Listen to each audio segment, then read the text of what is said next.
Today I'm going to talk to you about the worst thing on planet Earth, 6th grade. Now, for some of you, 6th grade might have been great, but for the rest of us, it was torture. You're torn away from your elementary school friends and thrown into the mix with a bunch of unknown hooligans. Girls are getting more confusing by the second, and health class.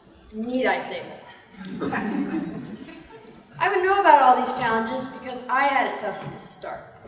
In the first semester, my best friend Jonathan was out for a week because he was sick. When he came back, I was so excited to have my friend back in class. So I walk over to him and I'm like, "Hey dude, I'm so glad you're back. I finally have a person to talk to in class." Then, after I say that, Jonathan goes, "Oh, dude, I switched classes while I was out, so we won't be in the same class." I was feeling a mix of anger, disappointment, and confusion. The reason why he switched to a class level under ours was because of the stress. Jonathan's parents were getting a divorce that year. He couldn't handle the stress of home and school at the same time. I was sad because no kid should go through that, but I was happy because it was doing what was best for him. For me, it was the lesser version of when David learned that Jonathan was dead. In 2 Samuel 1:26, it says, "I grieved you, Jonathan, my brother. You were very dear to me. Your love for me was more wonderful than that." David was a man of God. He had a good heart that made it possible for such deep and meaningful friendship. David defeated the greatest foes and has had the greatest friendships because God was with him. And if God could be with David, he can definitely be with us, even in 6th grade. Now, if you think about it, David's life story isn't that different from our everyday lives. Like, David was underestimated by everyone, including Samuel. In 1 Samuel 16, it says, "When they arrived, Samuel saw Eli and thought, 'Surely the Lord's anointed stands here before the Lord.' But the Lord said to Samuel, 'Do not consider his appearance or his height, for I have rejected him. The Lord does not look at the things people look at. People look at the outward appearance, but the Lord looks at the heart.'" And it ended up being David, the smallest and youngest of the brothers, that was got to know. Now, when you were in 6th grade, everybody had that classmate in PE that was absolutely terrible. You know that classmate? That was me. I was terrible. And people underestimated me because I couldn't play sports or I didn't wear the right type of clothes. But God has given me other gifts like speaking. That's why I'm up here today.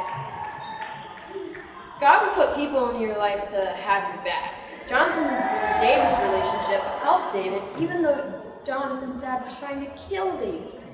In 1 Samuel 20, it says, "Saul was trying to kill David, and David went to Jonathan to find out why. Saul had not shared his intentions with Jonathan. In disbelief, Jonathan told him it wasn't so.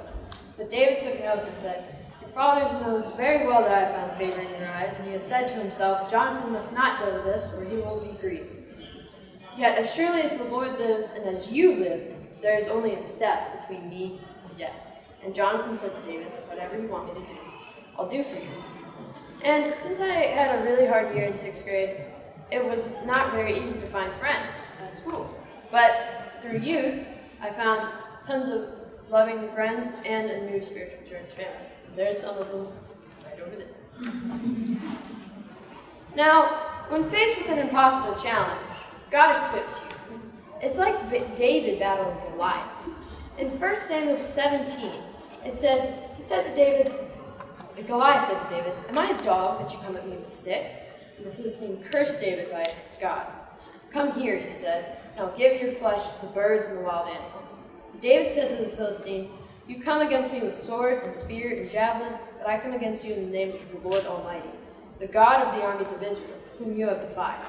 All those gathered here will know that it is not by sword or spear that the Lord saves, for the battle is the Lord, and he will give all of you into our hands." And it doesn't have to be 6th grade. It could be high school, college, your job.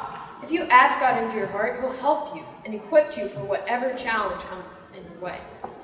So if you have a challenge that seems impossible, ask for God, and he will help you, and let him into your heart.